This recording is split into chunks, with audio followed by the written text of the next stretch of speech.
Welcome back to the Disrupt Education Podcast. Alli Dahl, I'm Peter Hostrawser. What's happening, Alli? How are you? I'm just saying I feel already more at home because I didn't have to open up so we can start with stuff. So just so y'all know, it was like literally right before we hit record. Peter and I have been doing this for long enough to know like just little hints, and he just gave me just enough insight that he wanted to kick off the episode, which meant I was put on the hot seat to open it up. But it's just it doesn't feel the same. Like I did it, it can do new things, but I all I'm feeling is a little bit, I feel a little comfier. There you go. There you go. Oh, but you can't always stay comfortable. Yeah, right? Like I think if we kind of go back to Mark's episode, Mark Covelle, wow, what an episode to kick off. Really, basically we just disrupted our own podcast this Mhm. year. We had a series and we kind of wrapped it up with Jason, but then we were like, oh, but this series is so good and we just really want to set fire to it more. And so, we're kicking it off again with Mark. And really, what I think Mark showed us is that he thought he had a plan. He was comfortable. Like, right, our plan is you open the podcast up most of the time, but you have to disrupt it and you have to change things or be open-minded to changing things to really disrupt education. And I mean, I think that Mark's traditional path in now being such an advocate for CTE and a quote unquote the non-traditional path is such a game changer. Like making converts of traditionalists of the traditional education, the ones that were comfy cozy in their English classroom, their chemistry classroom, their math classroom, and being like, I'm never going back.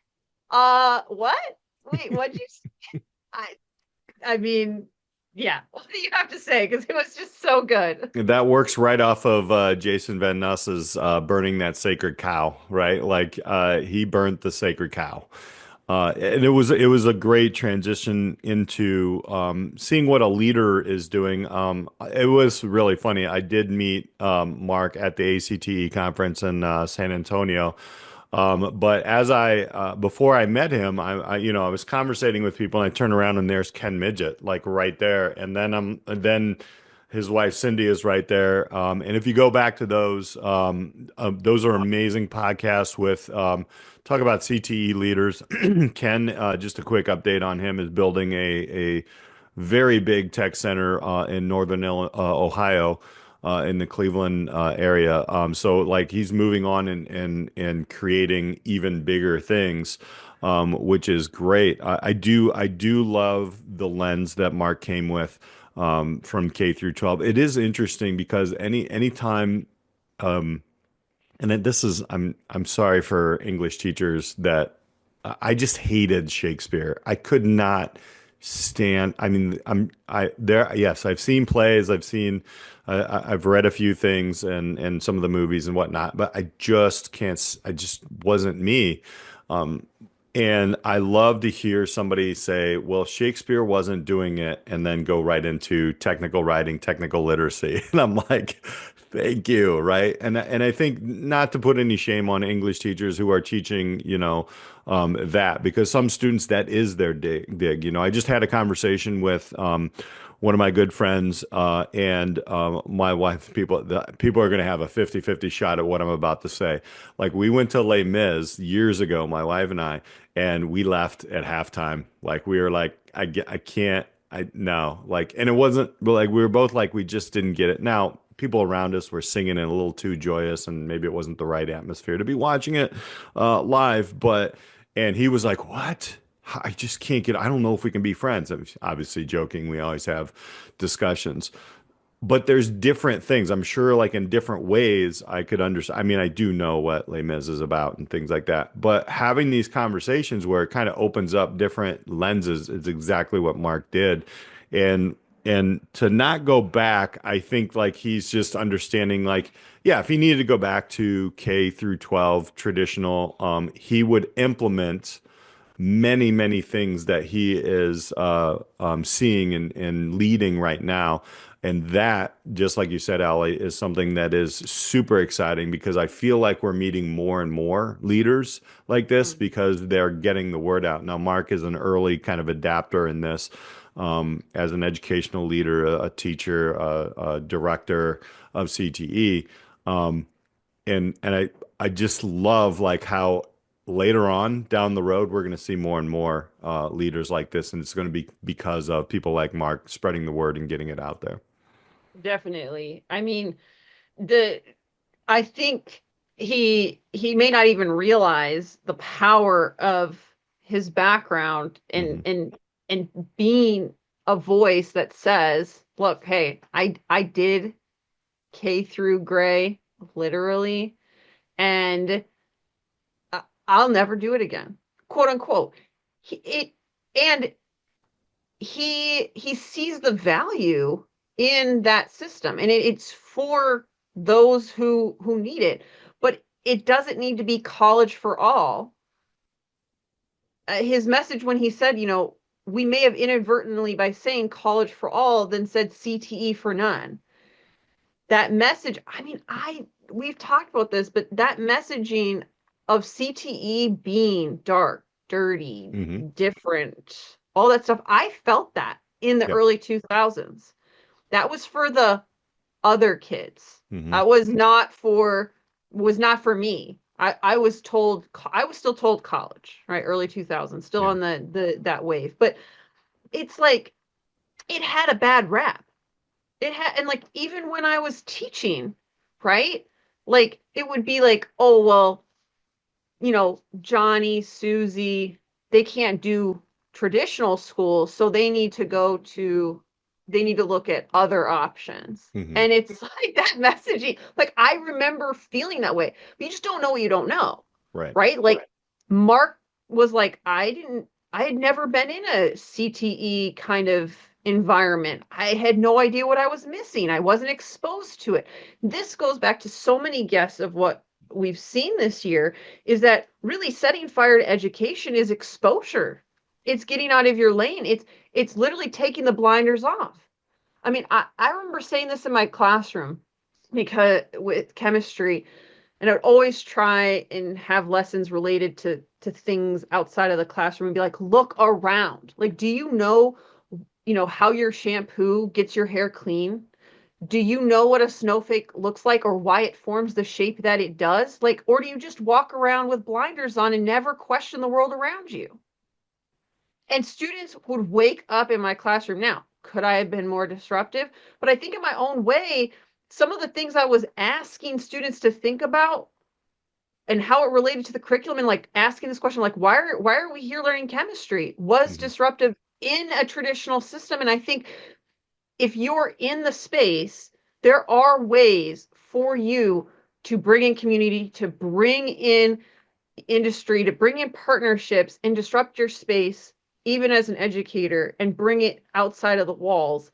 And, you know, ha- I didn't know what I didn't know. You didn't know what you didn't know. I mean, you were Hmm. even in you were in the other side, whatever that means, right? Like, it's just, it, it's crazy because hearing more and more of our guests just talk about the power, the agency, the boldness, the awesomeness that is CTE. I literally wish I could have experienced those things. And I'm thinking, man, some of my friends who were quote unquote like we didn't really talk about what they did at these cordon bleu or automotive training sessions because we were friends and we, played cards together or watched, went to youth group together, whatever, you know what I mean? Like that, we weren't talking about what we did at school. That would be lame. Right.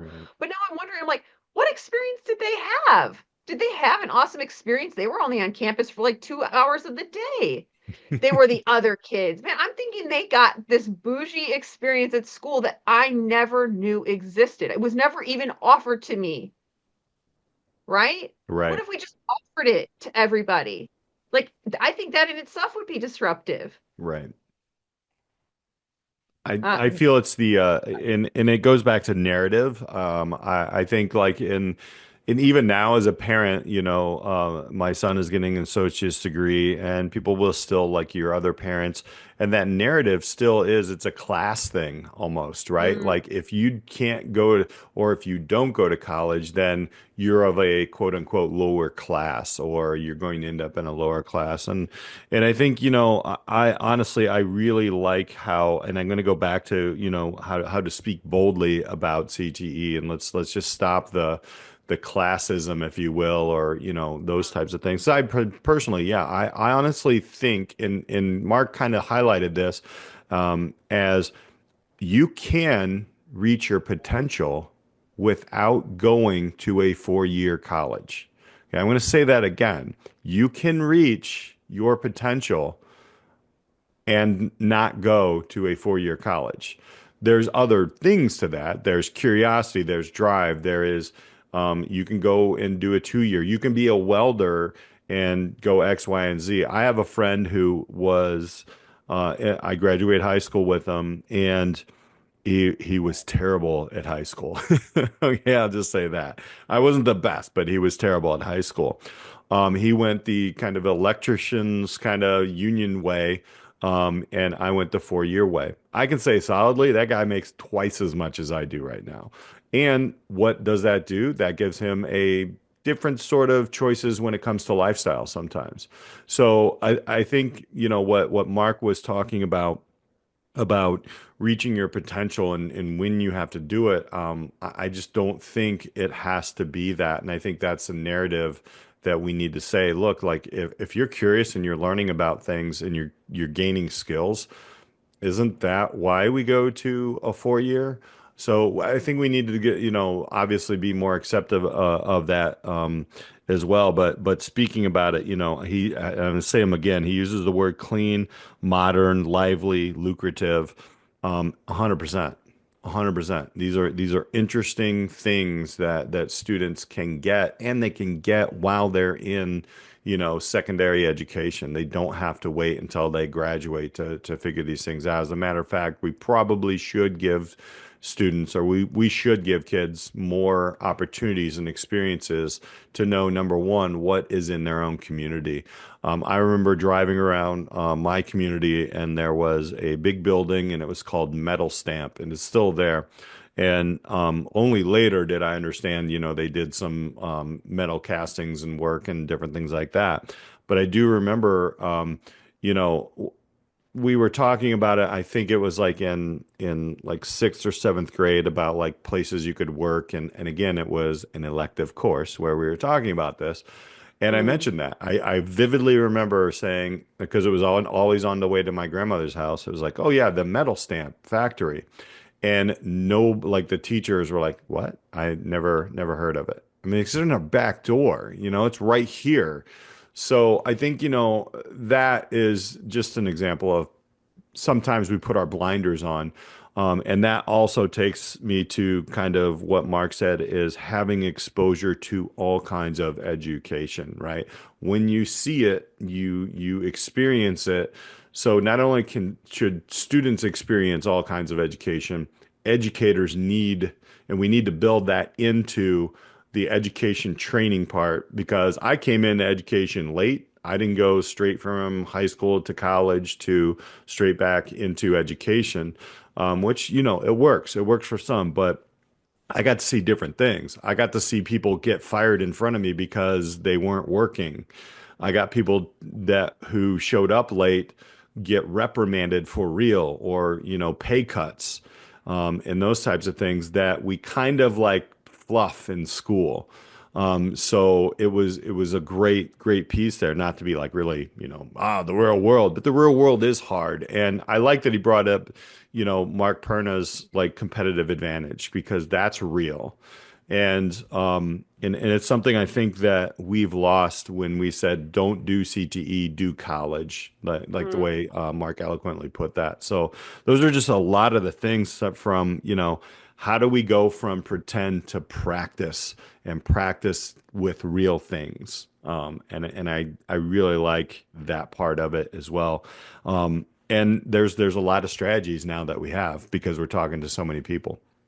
I know. Like I this episode, this series, I think is just providing weekly, actionable ideas and tips that you can really use at different levels. I love Mark's perspective with leadership, in and because there are a lot of school leaders who, you know, need to hear this messaging over and over again. Like, I mean, I think even being on the podcast, like I'm more converted than I've ever been before in my life of the power of CTE in terms of its ability to disrupt education in all of the right ways. And I don't feel like I have blinders on with it. I think I had blinders and I continue to remove more and more of them with the more conversations that we have. And I really do see these types of conversations having more and more English teachers who are converted. Heck, we've just had two recently on the podcast, right? And I mean, even Jason Walkie, like his background, is in golf, and he teaches social studies, but then he also teaches so much more and does internship stuff. So we're seeing more and more, people who not only went in a traditional system, but then taught in the traditional model, who are now realizing this ain't it, Right. right? Right. So there's just really opportunities if you are feeling the tug. Like I just feel more and more of this tug in education. Like it's like the heartstrings. We're getting at people's heartstrings now. They're realizing that, like, there is another way to do education. It's been built and it's continued to build. There's more and more programs out there. The the surge is coming, and we need it. I mean, we needed it yesterday, but like, okay, right? This whole idea of running water and, cars that work, and uh electricity that turns on. You Hmm. His story, I'm sorry, about an electrician calling from Michigan. He's based in Pennsylvania, asking if he had students in his program that could help him in Michigan, Yep. tells me everything I needed to know about where we're at with skilled labor. Yeah.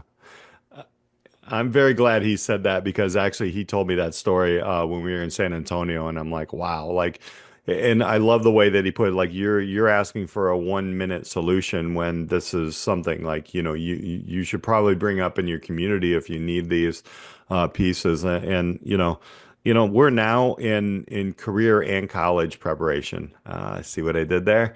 Put career first, and I think that one of the things that we can see about this that Mark certainly understood was that, or is that, CTE is college prep. It's so much more, but it is college prep. I mean, if you can figure things out, and build things and understand how to communicate things. We see it all the time in our internship course where students experience things, they utilize tools, they learn, and then they can communicate that learning or problem solving that they did. Well, that's what college is. I mean, it's basically that next level of learning on the traditional sense, but it's like all these skills you have to have. And if you're able to do these things and self-advocate and find answers through different ways of working with things, then I don't honestly think that you need certain levels of the core academia to be ready for collegiate academia, if you know what I'm saying. So, because in this day and age, if you're able to pull knowledge from many different spaces, you can teach yourself anything. And obviously, if you're curious with it or you see something change right in front of you, like the young person that Mark was talking about, where the light bulb went off, literally, then you can do anything. So should we be teaching students how to learn through CTE rather than what to learn in an academic sense? That's a good question. I think I know where I'm leaning, but I'd like to know where you, the listeners, are leaning. I mean, that'd be a great place to, where does pretend end and where does practice begin? It's probably different from with whoever each person is individually, but with the way that technology AI is coming out, how do we change the way that we teach? And I think I've always thought special education programs have always had to be innovative, and CTE programs have always had to be innovative because in order to stay, one is a need, right? You have students who need to learn differently in different ways, whether physically, mentally, or whatever. But I think that's everybody. To be honest, I don't think that should be just special education. I mean, we labeled it over there, but I think it's education in general. And then the CTE, those programs had to be innovative because they were being cut in the 80s and the 90s, where everybody was like, nah, that's those other side of the building kids. And what happened was, and I can honestly say this in 23 years as a business educator first, is when people started scoffing at business in high school, which is hilarious to me, to get into a great college to take business courses, which was what was happening. And they were cutting business courses and CTE courses, anything. We had to come up with different innovative ways to catch the attention, or like Mark Isaac said, is to captivate our students and have them build real things. And I'll round this out and get kind of your final thoughts here. But I picked up I was in the basement and we were cleaning out some things, spring cleaning. Here we are, right? So and I found a note from a student years ago. And it was when I taught small business management at Oak Park and River Forest High School. And I love those. I keep them and I still have some right in front of me from just a few years ago. But this was from about 10 years ago. And the young man was like saying, "Thank you so much. I had no idea about business. Now I know I want to do business, and I am going to go get a degree because it's what I need to do in business. I feel like I have a lot more information." We also did a fundraiser, and he was thanking, me for getting a practice out there, something that we actually did. We raised funds for a nonprofit. In reality, the nonprofit came in and actually accepted those monies. And then the last thing, we had some major players coming in. And a quick shout out. This was back in the day, but still a quick shout out to Coca-Cola, the Reyes distribution company here in Chicago. Like they had a vice president show up and work with our students for one day, and that changed a life. Like so. Why do I know this works? Why do I know that Mark is talking about these things and this is what he sees? Oh, because I've lived it as well, and our students are telling us. So that's what I love. So, what are your final thoughts on Mark? I mean, I don't. I think we'll probably have more conversations with Mark. I know we almost pulled a Jason Van Ness and we're like, let's go, we'll keep going. It's gonna be our new thing.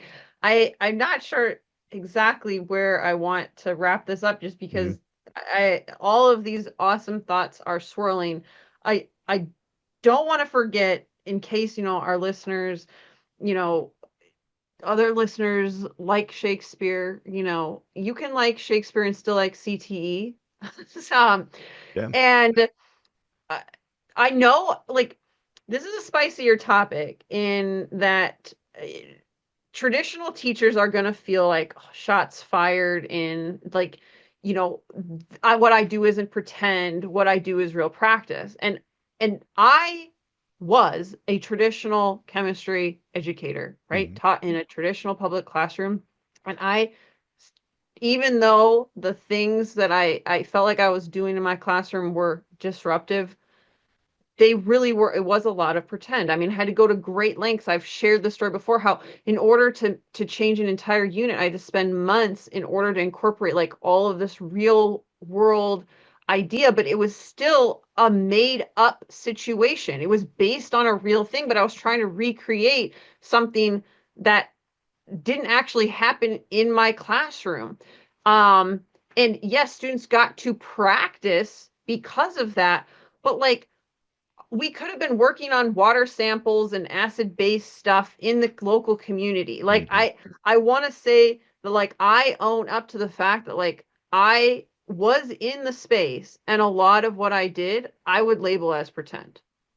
It like and yes, this it's not like students aren't learning in a traditional model. We're not saying that. Um, but I do 100% see the value of CTE in any classroom and solving real world problems. And leadership, I think right now in the K through 12 space, if you're in a traditional model, needs to be building partnerships so that your teachers in those core classes can have real practice CTE like experiences in your core four, because that's where I came from. And I'm thinking, man, I maybe didn't have all the time and resources and ability to make those connections. But if me and you had been in the same building, Peter, I guarantee you we would have partnered up and we would have had some kind of like internship chemistry related programming, Hmm. like, and that's I think the opportunity for school leaders is that he Mark talked about that like not every company can do internships. They can't give all that time. But you're talking about in your experience of that one day Coca-Cola came in can Hmm. change something. Like partnering with your community, they might not be able to shell out their time. Maybe it is money. Maybe it is a day. Maybe it's they come and do interviews. Like he provided options, and I think we're thinking too small about what CTE is Hmm. because, as I mentioned, my viewpoint of it growing up and my viewpoint of it as an educator in a traditional system was wrong. I didn't have exposure. I didn't know what I didn't know. It was my own ignorance. And that's the power of this podcast. And I think the power of speakers like Mark and all of the amazing guests we have on the podcast Yeah. is that it is changing minds. It's converting traditionalists, whatever you want to label that as, and it is disruptive. Hmm. And we need more of it, and we need to get school leaders on board to help empower those teachers who need help doing it if you're in a quote unquote traditional model, because it is career readiness, it is career prep, it's for everybody, it's not leaving anybody out, and it's exploding all of the options, putting them all on the table. Right. And I do want to finalize. Okay, I know I've been picking on English teachers here a little bit. Actually, it was an English teacher who changed my life. So, like, if you haven't heard this on the podcast before, I tell the quick story. It was a speech and drama class. It was under the English thing, but there was an activity where I had to lip sync, and it got me way out of my comfort zone. And we did it on camera, and this was way back with the big VHS machines. But like that it was an activity where even if we had to act out, as a matter of fact, I can go back into like a Shakespeare part where we had to act it out in eighth grade. And I remember those things. So you can do this, and I don't hate Shakespeare all the way down. It's just that just reading it and then reporting out what reading and answering questions is not always the way to do it. So literally, yeah, I do remember like we did something around the Knights of the Round Table or something like that. I can't remember what it was. And then we also that speech and drama class that legitimately got me uncomfortable enough to become more comfortable speaking. Um, Even though I'm not as eloquent as Mark, as Don Wedrick would say, I'm salt of the earth, but I am salt of the earth, and I'll own it. So there's so many more people that we have coming up. We have a woodshop teacher coming up Oh, I'm next. so excited. Can't tell you how excited we are to talk to this person, and we appreciate you guys for listening.